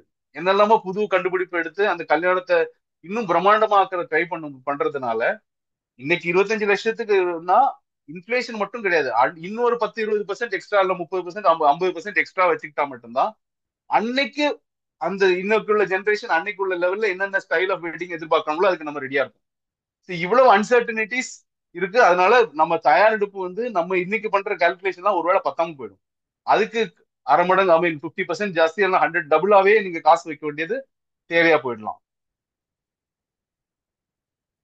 சோ இந்த கோல்டுக்கு மறுபடியும் ஏன் வரேன்னா, அந்த கோல்டை பொறுத்தவரைக்கும் இப்போ கல்யாணத்துக்காக நகை சேர்ப்பாங்க. அதையும் தங்க நகை சேமிப்பு திட்டம்னு போய் ஏதாவது ஒரு ஜுவல்லரியிலேயோ அதெல்லாம் மாசம் எப்பெல்லாம் காசு இருக்கோ ஒரு கோல்டு காயினே வாங்கி வைக்கிறது தான் வழக்கம். நான் முன்னாடியே சொன்ன மாதிரி என்னதான் நீங்க தங்க நகை சேமிப்பு திட்டத்திலே வாங்கினா கூட அவங்க சொல்லுவாங்க, நீங்க இன்னைக்கு கோல்டு அன்னைக்கு டேட்ல என்ன நீங்க வாங்க வரும்போது என்ன டேட்ல இருக்கோ நீங்க சேமிப்பு திட்டத்துல இருந்தா அன்னைக்கு டேட்லோட தங்கம்னு கொடுத்துருவோம்னு சொல்லுவாங்க. ரைட், அது கொடுத்துருவாங்களா இருக்கலாம். ஆனா பெரிய தங்க நகை ஜுவல்லர்ஸே இங்க பெரிய பெரிய பெரிய பேர் எடுக்க வேணாம், மூடிட்டு போயிருக்காங்க. ஏன்னா ஷாப்ஸ் மூடிட்டு இன்னைக்கு நிலவரத்துல இல்லாமலோ பயங்கரமான ஒரு ஸ்ட்ரெஸ்லயோ நிக்கிற நிலவரம் பெரிய பெரிய ஜுவல்லர்ஸ்க்கே வந்துடும். இன்னைக்கு நீங்க இன்னைக்கு பாக்குற ஒரு பிசினஸ் இருக்கிற ஷேப்ல 10 வருஷம் கழிச்சு இருக்கணும்னு அவசியமே கிடையாது. ஏன்னா திடீர்னு அவங்க ஒரு பேராசை இன்னைக்கு 10 ஷோரூம் வச்சிருக்கோம் நாளைக்கு 100 ஷோரூமா மாத்திரணும்னு சொல்லி பெரிய லெவல்ல போய் எக்ஸ்பேண்ட் பண்ணி அந்த எக்ஸ்பேன்ஷன்ல எல்லா கடையிலையும் நம்ம எதிர்பார்த்த அளவுக்கு சேல் வராம போகலாம். ஏன் சேலே நடந்தா கூட திடீர்னு ஒரு ஜுவல்லரி ஷாப் ஒரு இடத்துல வச்சிருக்காங்க, அங்க மெட்ரோ ஒர்க் மாதிரி ஒரு ஒர்க் வருது, அது அவங்க பல கோடி ரூபாய் செலவு பண்ணி அங்க அந்த ஷோரூம் வச்சிருப்பாங்க, அதுல இருந்து மாத்த வேண்டிய சூழ்நிலை வரலாம். இவ்வளவு ரிஸ்க் இருக்கு. நீங்க ஏதோ ஒரு ஜுவல்லர்கிட்ட போய் கோல்டு சேவிங் ஸ்கீம்ல ஜாயின் பண்ணும்போது நான் முன்னாடி சொன்னோம், சாவரின் கோல்டு பாண்ட்லயோ ஒரு கோல்டு இடிஎஃப்லயோ இன்வெஸ்ட் பண்ணா அந்த ரிஸ்க் எல்லாம் கிடையாது. ரெகுலேஷன் வைஸ் ரொம்ப ஸ்ட்ராங். மியூச்சுவல் ஃபண்டை பொறுத்தவரை செபியோட ரெகுலேஷன் வருது. அதுல இன்வெஸ்ட் பண்ணா திருட்டு பயம் கிடையாது, கடை மூடி இருக்குமா இல்லையாங்கிறது பயம் கிடையாது, எல்லாம் ஓகே. கோல்டு எந்த லெவலுக்கு 10 வருஷத்துல க்ரோ ஆகுமோ உங்க இன்வெஸ்ட்மெண்ட்டும் 10 வருஷத்துல க்ரோ ஆயிருக்கும். ஆனா தங்கம் வாங்குறதுக்கு இன்னைக்கும் தங்கத்துல எல்லாம் இன்வெஸ்ட் பண்ணணும்னு அவசியமே இல்லையே. நீங்க 10 வருஷம் கழிச்சு உங்களுக்கு 100 சவரன் தங்க நகை போடணும் உங்க பொண்ணுக்கு அப்படின்னு நினைக்கிறீங்கன்னா அந்த 100 சவரன் நகையை வாங்குறதுக்கு அந்த இன்வெஸ்ட்மெண்ட் தங்கத்துல தான் போகணும்னு அவசியம் இல்லையே. இன்னைக்கு நீங்க இக்விட்டி திட்டத்துல ஏன்னா தங்கத்தோட லாங் டேர்ம் ரிட்டர்ன் 9% நம்ம சொல்றோம், ஈக்விட்டில இருந்து 13, 14, 15% ரிட்டர்ன் வரும். நீங்க ஒரு ஈக்விட்டி மியூச்சுவல் ஃபண்ட் திட்டத்திலே கூட இன்னைக்கு போட்டுட்டு 10 வருஷம் கழிச்சு கோல்டு இந்த 15 வருஷம் இந்த கேஸ பாத்தீங்கன்னா 15 வருஷத்துல நீங்க ஆக்சுவலி 10,000 ரூபாய் மாசம் மாசம் போட்டீங்கன்னா அந்த வேல்யூ 36 லட்சம் தான் ஆகுது. ஈக்விட்டி மியூச்சுவல் ஃபண்ட் திட்டத்துல 51 லட்சம் ஆகுது. வாங்க போறது தங்கம். இந்த 51 இந்த ஈக்விட்டி மியூச்சுவல் ஃபண்ட் திட்டத்துல போய் 51 லட்சம், அதாவது இதை விட 15 லட்சம் ரூபாய் எக்ஸ்ட்ரா கிரியேட் பண்ணி அதை வச்சு அப்ப போய் தங்கம் வாங்க. அதோட ரூட்டே தங்கமா இருக்கணும்னு அவசியம் இல்ல, டெஸ்டினேஷன் கடைசியா வாங்குறது தங்கமா இருந்தா போதாதா? அதுதான் முக்கியம் உங்களுக்கு. ஸோ அப்படிதான் நீங்க கோல்ட பொறுத்தவரை பிளான் பண்ணணும். ஏன்னா கோல்டுங்கிறது ஒரு பெரிய செலவு, மீன் வெட்டிங்ஸை பொறுத்தவரணும், ரைட்? இன்னொரு விஷயம், நீங்க லாங் டேர்ம் பேசிஸ்ல கோல்டு வந்து ஈக்விட்டியை மீட் பண்ணாது அப்படிங்கிறதுக்கான இன்னொரு கிராஃப் தான் இது. மஞ்சள், இந்த கிராஃப்ல மஞ்சள்ல இருக்கிறது தங்கம். இது வந்து அக்ரெசிவ் ஃபண்ட் கூட கிடையாது, large cap fund. Equity mutual ஃபண்ட்லயே மோஸ்ட் கன்சர்வேட்டிவ் கேட்டகரி நீங்க எடுத்து பார்த்தாலும் இந்த ப்ளூ லைன் தான் இந்த கிராஃப்ல பெரும்பாலான இடங்கள்ல மிஞ்சி நிற்கும். பெரும்பாலான இடங்கள்ல இந்த ப்ளூ ப்ளூ லைன், அதாவது இப்போ 2024 நமக்கு தெரியும், 24ல வந்து கோல்டு தான் ஜாஸ்தி ரிட்டர்ன் கொடுத்தது, 25லயும் கிட்டத்தட்ட அப்படிதான் போயிட்டு இருக்கு. ஆனா பாஸ்ட் 10 இயர் ரிட்டர்ன் எடுத்து பாத்தீங்கன்னா, இந்த 10 இயர் ரிட்டர்ன் எடுக்கும்போது 9.98% ஏன் வந்திருக்குன்னா, போன 3 வருஷத்தோட ரிட்டர்ன் பிரமாதமா இருந்ததுனாலதான் 9.98. அப்ப கூட யோசிச்சுக்கோங்க, லாஸ்ட் 3.5 வருஷத்துல இன்வெஸ்ட்மெண்ட் டபுள் ஆயிருக்கு. ஆனா நான் 10 வருஷத்து ஆவரேஜ் எடுத்து பார்த்தா கிட்டத்தட்ட 10% தான் ஆனுவலைஸ் ரிட்டர்ன். இதே இது இந்த லார்ஜ் கேப் கேட்டகரியான கன்சர்வேட்டிவ் கேட்டகரியிலே கூட உங்களுக்கு 12% ரிட்டர்ன் வந்திருக்கு. இன்னொரு நீங்க இமேஜின் பண்ணாத ஒரு டேட்டா உங்களுக்கு சொல்றேன். அந்த டேட்டா ரொம்ப முக்கியமான டேட்டா. நான் ஆக்சுவலி உங்களுக்கு லைவாவே காமிக்கிறேன்.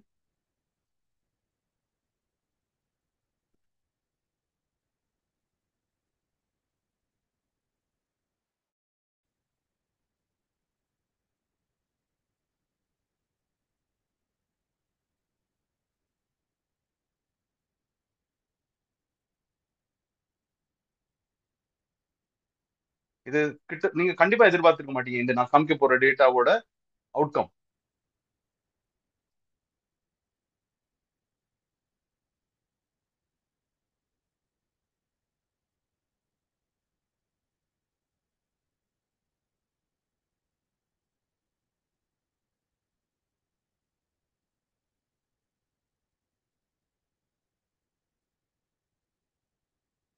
ஆனா சில விஷயங்கள் உங்களுக்கு லைவா காமிக்கும் போது, ஏன்னா சில நேரம் நீங்க நினைக்கலாம் இப்போ இந்த டேட்டா கரெக்டா இல்லையான்னு. இந்த டேட்டா கரெக்டா இருக்கு இல்லையா அப்படி காமிக்கிறதுக்கு தான் உங்களுக்கு நான் ஆக்சுவலி அந்த போர்ட்டல்ல இருந்தே உங்களுக்கு எடுத்து காமிக்கிறேன்.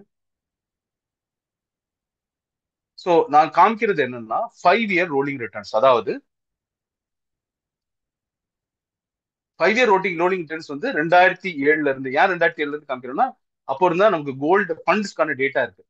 15/4/2007ல இருந்து இன்னைக்கு வரையிலும், 15/4/2007 ஆரம்பிச்சு ஒருத்தர் அந்த இது ஒரு கோல்டு ஃபண்ட் எல்லாம் இன்வெஸ்ட் பண்றாரு. அடுத்த நாள் இன்வெஸ்ட், அதாவது அன்னைக்கு முதல் நாள் ஆரம்பிச்சு 5 வருஷம், ரெண்டாவது ஆரம்பிச்சு 5 வருஷம், எல்லா 5 இயர் பீரியடும் 2007ல இருந்து எல்லா 5 இயர் ரிட்டர்ன் எடுத்து பார்க்கணும் கோல்டு ஃபண்டுக்கு. அப்படியே ஹெச்டிஎஃப்சி பிளெக்சி கேப்ங்கிற லார்ஜ் மிட் அண்ட் ஸ்மால் கேப்ல கலந்து இன்வெஸ்ட் பண்ற ஒரு பிளெக்சி கேப் ஃபண்டோட ரிட்டர்னும் எடுக்கிறோம். 5 இயர் ரோலிங் ரிட்டர்ன், அதாவது எல்லா 5 இயர் ரிட்டர்னையும் எடுத்து பார்க்கும்போது நீங்க பாத்தீங்கன்னா, நான் இப்ப கர்சரை மூவ் பண்ற இடத்த பாத்தீங்கன்னா லெஸ் தென் 0% ரிட்டர்ன், அதாவது நெகட்டிவ் ரிட்டர்னை இந்த கோல்டு ஃபண்ட் வந்து 11% டைம்ஸ், அதாவது 100 தடவை இன்வெஸ்ட் பண்ணியிருந்தா அதுல 11 தடவை நெகட்டிவ் ரிட்டர்ன் கொடுத்திருக்கு கோல்டு. 5 வருஷம் அடிப்படை 5 இயர் ரிட்டர்ன்ஸ் சொல்றேன், 5 இயர் ரோலிங் ரிட்டர்ன்ஸ் 11% தடவை நெகட்டிவா இருந்திருக்கு கோல்டுல. இது வந்து அடுத்தது நம்ம பாக்குறது ஹெச்டிஎஃப்சி பிளெக்சி கேப் ஃபண்ட். அதே பீரியட்ல 5 இயர் ரோலிங் ரிட்டர்ன் தான் பாக்கணும். இது வந்து முழுக்க முழுக்க பங்கு சந்தையில் இன்வெஸ்ட் பண்ற ஃபண்ட். அப்படி இருந்தும் இது நெகட்டிவ் ரிட்டர்ன் கொடுத்திருக்கிறது 1% டைம் கூட கிடையாது, 0.66% டைம்ஸ் மட்டும்தான் இந்த HDFC flexi cap fund 5 year rolling return பேசிஸ்ல நெகட்டிவ் ரிட்டர்ன் கொடுத்திருக்கு. ஸோ நீங்க நிறைய பேர் கோல்ட பத்தி ஒரு பெரிய மதிப்பு வச்சிருப்போம், கோல்ட மிஞ்சுறதுக்கு எதுவுமே இல்லை, பர்டிகுலர் இப்போ லாஸ்ட் 3 வருஷம் சொல்லவே வேணாம். ஆனா லாங் டேர்ம் பேசிஸ்ல ஒரு 5 இயர் ரிட்டர்ன் ரோலிங் ரிட்டர்ன் எடுத்தா இதான் உண்மை, இதான் நிதர்சனமான உண்மை. இந்த உண்மையை தெரிஞ்சுக்கணும். கோல்ட்ல வந்து நம்ம பிளைண்டா போய் இன்வெஸ்ட் பண்ணா ரிஸ்க் ஜாஸ்தி அப்படிங்கிறது. இன்னொரு முக்கியமான விஷயம் நீங்க கவனிக்கணும். இன்னொரு 5 நிமிஷத்துல முடிச்சிடலாம் Selva, hope that is okay, not more then 5 minutes.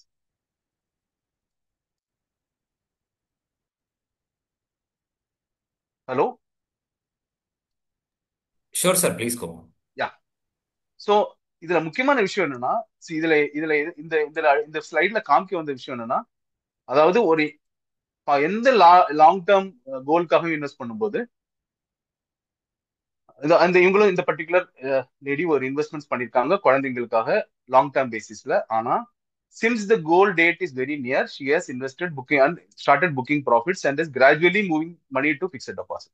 அதாவது குழந்தையோட படிப்புக்காக கல்யாணத்துக்காக இன்வெஸ்ட் பண்ணும்போது, அந்த மாதிரி any goal for that matter, எந்த ஒரு பர்டிகுலர் கோலுக்காகவும் இன்வெஸ்ட் பண்ணும்போது அந்த கோல் வரதுக்கு ஒரு வருஷம் 2 வருஷத்துக்கு முன்னாடியே இப்போ வந்து நான் சொன்னேன் ஈக்விட்டியில எவ்வளவு ரிட்டர்ன் வந்திருக்கு அப்படின்னு. ஆனா நீங்க 12 வருஷம் தான், 12 வருஷத்துல காசு தேவை. 10 வருஷத்துலயே வெளியில எடுத்துருங்க பெட்டர். எடுத்துட்டு கொஞ்சம் கன்சர்வேட்டிவ் இன்வெஸ்ட்மெண்ட்ஸ்க்கு மூவ் பண்ணிடணும். ஏன்னா இன்னும் 2 வருஷத்துல அந்த கோலுக்கு நீங்க ரெடியா இருக்கணும்.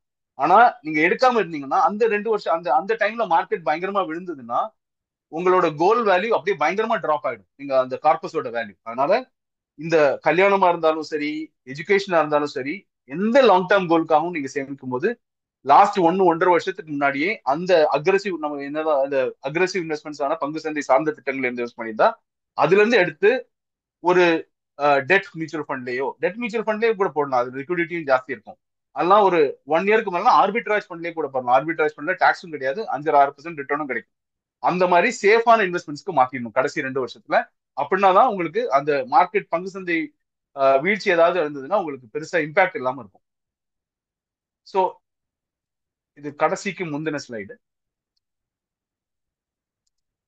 ஸோ இது வந்து 2 கேட்டகரி எடுத்துக்கோம். பிளெக்சி கேப் வந்து கொஞ்சம் average risk return category, small cap வந்து ஹைலி அக்ரெசிவ் கேட்டகரி. தவறான தேர்வின் விலை என்ன அப்படின்னு சொல்ல வரோம். அதாவது ஒரு ஃபண்ட் நீங்க வந்து நிறைய ஃபண்ட் நல்ல ரிட்டர்ன் கொடுத்துருக்கு, நான் போட்ட ஃபண்டே நல்லா தான் பண்ணிட்டு இருக்கு, 12% கொடுத்துருக்கு அப்படின்லாம் நிறைய பேர் சொல்லுவாங்க. ஆனா அதுல பெஸ்டா இருந்த ஃபியூ ஃபண்ட்ஸ் என்ன ரிட்டர்ன் கொடுத்துருக்கு, அதுல இருந்திருந்தா உங்களுக்கு என்ன காசு குரோ ஆயிருக்கும் அப்படிங்கறத நான் காமிக்கிறதுக்காக தான் இந்த ஸ்லைடு. ஸோ இதுல அப்படியே ஸ்மால் கேப் வந்து ஹை ரிஸ்க் கேட்டகரி. ஸ்மால் கேப்ல நீங்க பாத்தீங்கன்னா 10 வருஷத்துல இது எல்லாமே ஸ்மால் கேப் ஃபண்ட்ஸ். நான் இந்த இந்த கிரீன் ஷேட்ல இருக்கிற இது எல்லாம் இது எல்லாமே ஸ்மால் கேப் ஃபண்ட்ஸ். அதே கேட்டகரி, அதே ரிஸ்க் எல்லாமே தான். ஆனா 10 வருஷம் அடிப்படையில இந்த குவாண்ட் ஸ்மால் கேப் வந்து 10 இயர் எஸ்ஐபி ஆனுவலைஸ் ரிட்டர்ன் வந்து 25%. நிப்பான் இந்தியா ஸ்மால் கேப் வந்து கிட்டத்தட்ட 24%. ஸோ 10,000 ரூபாய் எஸ்ஐபி 10 வருஷத்துக்கு இந்த ஃபண்ட்ல போட்டிருந்தீங்கன்னா, டாப் ஃபண்ட்ல போட்டிருந்தீங்கன்னா இந்த வேல்யூ கிட்டத்தட்ட 55 லட்சம் ஆயிருக்கு. இதே கேட்டகரியில ஆதித்ய பிர்லா ஸ்மால் கேப் ஃபண்டும் இருக்கு. ரிட்டர்ன் வந்து 15% தான் கொடுத்துருக்கு, கிட்டத்தட்ட 10% கம்மி. அதே வேல்யூ வந்து கிட்டத்தட்ட பாதி தான். இது 55 லட்சம் ரூபாய் இடத்துல இது 28 லட்சம் ரூபாய் தான் இருக்கு.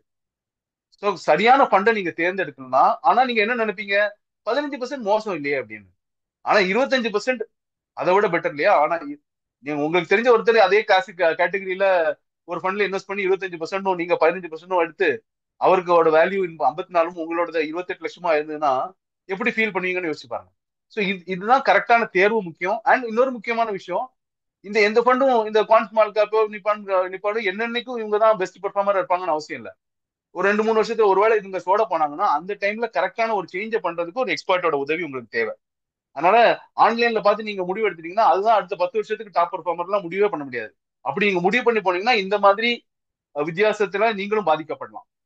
ஸோ அதுவும் ரொம்ப முக்கியமான விஷயம் இந்த மாதிரி முடிவு எடுக்கும் போது. ஸோ கடைசியா இது ஒரு small cap fund, real return Nippon small gap.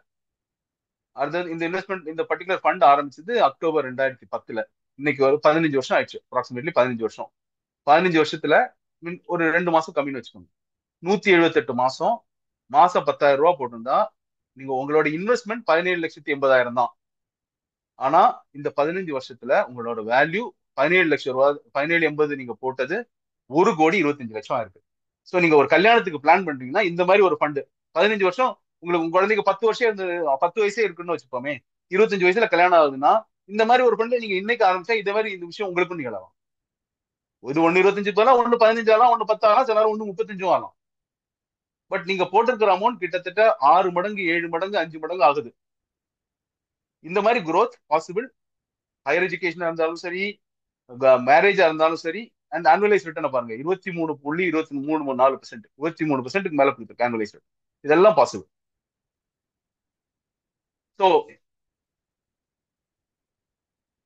93% ஆளுங்க இந்த மாதிரி விஷயங்களை கேட்டுட்டு அப்படியே ஆக்ட் பண்ணாம இருக்காங்க.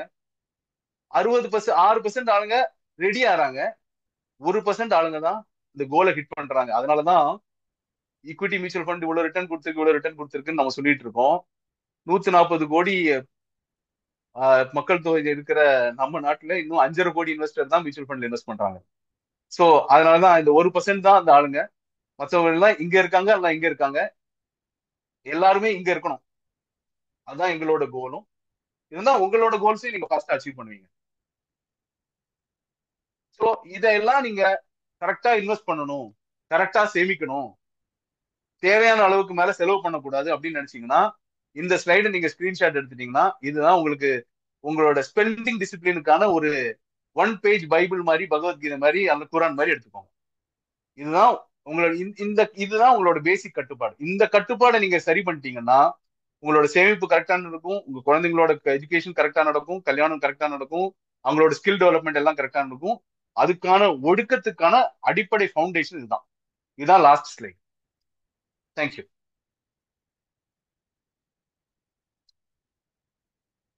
ஸோ செல்வா, கொஸ்டின் ஆன்சர்ஸ்குள்ள போலாம். Yes, sir. Thank you so much. Welcome. Um,